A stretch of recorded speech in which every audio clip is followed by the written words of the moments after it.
Morning, नमस्कार और जोहार। आप सभी का स्वागत है द न्यूज पोस्ट में और मैं हूं आपके साथ सुहाना। खबरों में आगे बढ़ेंगे। आज के झारखंड की तमाम 24 बड़ी खबरें और महत्वपूर्ण खबरों से रूबरू कराएंगे, लेकिन इससे पहले अगर आपने नहीं किया है द न्यूज पोस्ट को सब्सक्राइब, तो सबसे पहले आप हमारे चैनल को सब्सक्राइब करें, बेल आइकन पर क्लिक करना ना भूलें, क्योंकि इससे आपको राज्य भर की तमाम अपडेट मिलती रहेगी। तो चलिए शुरू करते हैं आज की महत्वपूर्ण खबरों से। मुख्यमंत्री हेमंत सोरेन ने आज कांके रोड रांची स्थित मुख्यमंत्री आवासीय कार्यालय में अधिकारियों के साथ रामनवमी महोत्सव को लेकर बैठक की। बैठक में राज्य में विधि व्यवस्था संधारण की तैयारियों की उच्च स्तरीय समीक्षा की गई। इस दौरान मुख्यमंत्री ने अधिकारियों को स्पष्ट निर्देश दिया कि सुनियोजित तरीके से अफवाह या अराजकता फैलाने वाले तत्वों के विरुद्ध कड़ी कार्रवाई सुनिश्चित करे। साथ ही पूरे राज्य में रामनवमी महोत्सव आपसी प्रेम, सौहार्द, भाईचारा व शांतिपूर्ण तरीके से संपन्न हो, इस पर फोकस करे। भाजपा प्रदेश अध्यक्ष व नेता प्रतिपक्ष बाबूलाल मरांडी ने राज्य की स्वास्थ्य व्यवस्था पर सवाल खड़ा करते हुए एक बार फिर हेमंत सरकार पर निशाना साधा। नेता प्रतिपक्ष बाबूलाल मरांडी ने अपने आधिकारिक social media platform x account पर लिखा है, एक असहाय मां को अपने बेटे का शव अस्पताल से लेने के लिए अपनी जमीन बेचनी पड़ी। यह घटना हेमंत सरकार के मुंह पर तमाचा है। सड़क हादसे में घायल बेटे का इलाज कराने के लिए मां ने हर संभव कोशिश की। अस्पताल ने 40,000 रुपए का बिल थमा दिया और जब पैसे नहीं दिए तो शव सौंपने से ही इनकार कर दिया। आगे बाबूलाल मरांडी ने कहा कि अस्पताल के बिल को चुकाने व अपने बेटे के शव को लेने के लिए मजबूरी में उस मां ने अपनी वो जमीन बेच दी जो शायद उसकी जिंदगी की आखिरी पूंजी थी। काले धन के लालच ने हेमंत सरकार को संवेदनहीन बना दिया है। यदि सरकार में नाम मात्र की भी शर्म बची हो तो अस्पताल प्रबंधन पर कड़ी कार्रवाई करे। रांची जिले की 4,31,393 महिलाएं राज्य सरकार की महत्वाकांक्षी झारखंड मुख्यमंत्री मैया सम्मान योजना अंतर्गत लाभान्वित हुई है।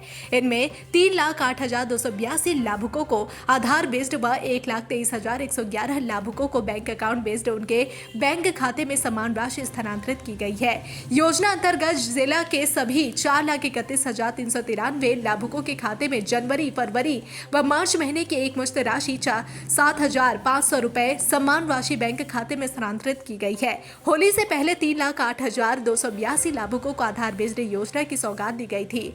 इसके बाद 1,23,111 लाभुकों को बैंक अकाउंट बेस्ड उनके बैंक खाते में समान राशि ट्रांसफर की गई है। दुमका के दिग्घी स्थित SKMU सभागार में कुलपति प्रोफेसर विमल प्रसाद सिंह की अध्यक्षता में एकेडमिक काउंसिल की बैठक संपन्न हुई। बैठक में राजभवन द्वारा अनुमोदित कुल 4 एजेंडों पर चर्चा की गई और निर्णय लिए गए।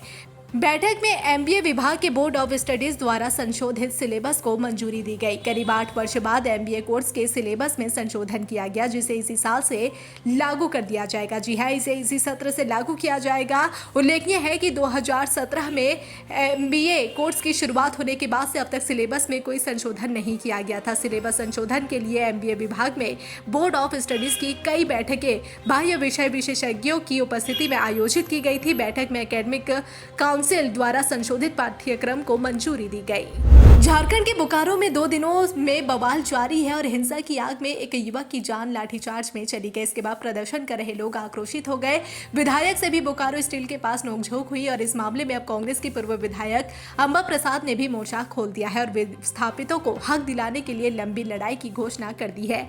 दरअसल अंबा प्रसाद ने अपने सोशल मीडिया अकाउंट में एक कविता लिखा, जिसके जरिए बोकारो स्टील से लेकर सुरक्षा कर्मी और स्थानीय पुलिस पर सवाल उठाया और उन्होंने साफ तौर पर एक बड़े आंदोलन की चेतावनी दे दी। झारखंड में चुनाव खत्म होने के बाद भी सियासत अपने उफान पर है। पक्ष और विपक्ष आमने सामने होकर एक दूसरे पर वार करने में लगे हैं। कभी विधि व्यवस्था तो कभी सरकार के कामकाज को लेकर खूब बवाल मच रहा है। इस बीच झारखंड के मुख्यमंत्री हेमंत सोरेन का आक्रामक भाषण सामने आया है, जिसमें हेमंत सोरेन खुले मंच से विपक्ष को निशाने पर लिए, लेकिन बोलने का लहजा आक्रामक दिखा। दरअसल झारखंड मुक्ति मोर्चा के स्थापना दिवस हजारीबाग में धूमधाम से मनाया गया और इस मौके पर हजारीबाग में हजारों कार्यकर्ता कार्यक्रम में शामिल हुए। बतौर मुख्य अतिथि कार्यकारी अध्यक्ष हेमंत सोरेन भी पहुंचे। इस कार्यक्रम में कार्यकर्ताओं में जोश भरा और हर दम पार्टी के लिए खड़ा रहने की हुंकार भरी। इसी बीच झारखंड में आदिवासियों की बदहाली पर बोलते हुए मुख्यमंत्री हेमंत सोरेन ने ऐसी बात बोली जिसकी चर्चा अब होने लगी है। आखिर वह आदिवासी मूलवासी नेता कौन है जो झारखंड में एजेंट बनकर काम कर रहा है? इस भाषण में मुख्यमंत्री हेमंत सोरेन ने कहा कि झारखंड में आदिवासी की बात होती है, कई नेता है बड़ी बड़ी घोषणा करते हैं, लेकिन वह एजेंट के रूप में बड़ी पार्टी के लिए काम कर रहे हैं। कई ऐसे नेता है जो अब पार्टी बनाकर आदिवासी मूलवासी के नाम पर धोखा दे रहे हैं। ऐसे एजेंट को पहचान लेने की जरूरत है, नहीं तो ये लोग आदिवासी को ही खत्म कर देंगे। झारखंड में मुख्यमंत्री मैया सम्मान योजना को लेकर घमासान मचा है और इसी बीच हेमंत सोरेन ने एक बयान दिया जिससे यह साफ है कि योजना को लेकर मुख्यमंत्री कितने गंभीर है। योजना को कैसे चलाना है और कैसे सभी बेटी के चेहरे पर खुशी लाना है, और यही वजह है कि बीच बीच में मुख्यमंत्री हेमंत सोरेन ने योजना में कई बदलाव किया जिससे कोई भी मैया ना छूटे और सभी के चेहरे खिलते रहे। हेमंत सोरेन ने अपने भाषण में कहा कि झारखंड में बेटी बहन को मजबूत करने का काम किया है, आगे भी इतना मजबूत करेंगे कि कोई भी सवाल नहीं उठाएगा। हेमंत सोरेन ने कहा कि झारखंड की आधी आबादी को सीधे खाता में पैसा भेजने का काम सरकार कर रही है। आधी आबादी को अपने पैर पर खड़ा होने की हिम्मत दिया है। अभी सरहुल खत्म हुआ और भी कई पर्व है। मेले में खूब उत्साह के साथ मैया घूमती है। आखिर मेला कौन चाहता है? जिसके जेब में पैसा होता है, नया कपड़ा खरीद कर मिठाई खाकर पर्व में मस्ती किया है। हेमंत ने पूछा कि मेला कौन जाता है? जिसके पास पैसा होगा वही न जाएगा। उन्होंने कहा कि झारखंड की आधी आबादी को इतना मजबूत करेंगे कि यह मील का पत्थर साबित होगा। गढ़वा पुलिस और सीआरपीएफ 172 बटालियन को एक बड़ी सफलता हाथ लगी है। जंगल में एंटी नक्सल अभियान के दौरान सुरक्षा बलों ने भाकपा माओवादियों द्वारा छुपाए गए हथियारों और बमों का एक बड़ा जखीरा बरामद किया। सुरक्षा बलों को यह सफलता खपरी महुआ और तुमेरा के जंगलों में मिली है, जो सीआरपीएफ कैंप से 7 किलोमीटर दूर है। ऐसा अंदेशा जताया जा रहा है कि सुरक्षा बलों को नुकसान पहुंचाने के लिए भाकपा माओवादियों ने इन हथियारों को छुपा कर रखा था। सुरक्षा बलों को मिली सफलता से सुरक्षा बलों का आत्मविश्वास बढ़ गया है। बरामद किए गए सामान में शामिल है। राजधानी रांची में रामनवमी जुलूस को लेकर पुलिस प्रशासन ने पूरी तैयारी कर ली है। शहर के चप्पे चप्पे पर ड्रोन से नजर रखी जा रही है, तो वहीं हर चौक चौराहों पर पुलिस बल की तैनाती भी कर दी गई है। ऐसे में रामनवमी जुलूस में उमड़ने वाली भारी भीड़ को देखते हुए 3 दिन के लिए रांची के ट्रैफिक व्यवस्था में बदलाव कर दिए गए हैं। बता दें कि आज 5 अप्रैल को रामनवमी की झांकी निकाली जाएगी, फिर दूसरे दिन 6 अप्रैल को शोभा यात्रा और फिर तीसरे दिन 7 अप्रैल को मां दुर्गा की प्रतिमा विसर्जित जुलूस निकाला जाएगा। जी हां, ऐसे में आज 5 अप्रैल की शाम 5 बजे से 6 अप्रैल की सुबह 6 बजे तक शहर में बड़े वाहनों के प्रवेश पर रोक लगा दी गई है। लातेहार जिले के चंदवा में पीएलएफआई उग्रवादियों ने देर रात जमकर उत्पात मचाया। इतना ही नहीं, उग्रवादियों ने ईंट भट्टे के एक मजदूर को गोली भी मार दी।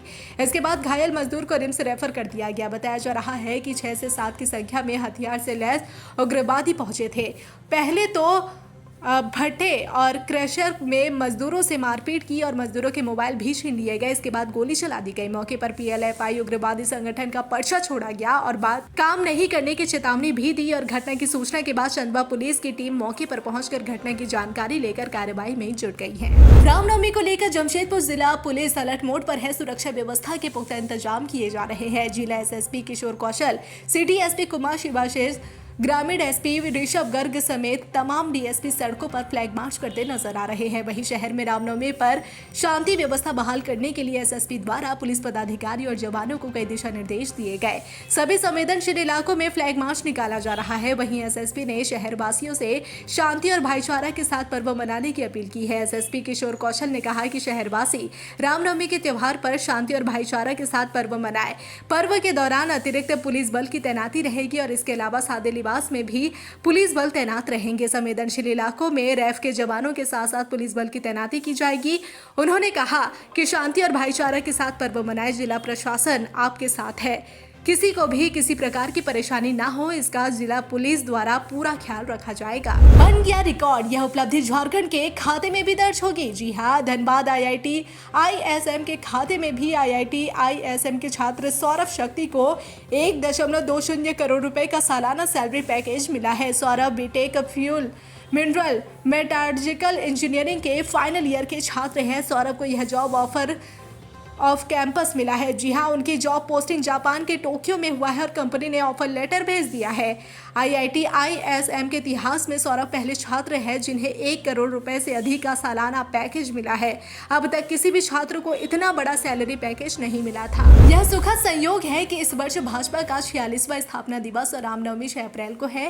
भाजपा कार्यकर्ता दोनों उत्सव को धूमधाम से मनाएंगे। यह बात भाजपा के कार्यकारी प्रदेश अध्यक्ष डॉक्टर रविंद्र कुमार राय ने आज सरिया गिरिडीह में प्रेस वार्ता को संबोधित करते हुए कही।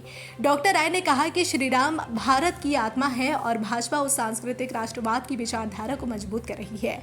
अंत्योदय का विचार राम के आदर्शों रामकाज को आगे बढ़ाने वाला है। उन्होंने कहा कि भाजपा ने देश को नई दिशा दी है। श्रद्धेय अटल बिहारी वाजपेयी एवं नरेंद्र मोदी जी के नेतृत्व में देश के कई ऐसे कार्य हुए, ऐसे लोक कल्याणकारी निर्णय हुए जो आजाद भारत में पहले नहीं हुए थे।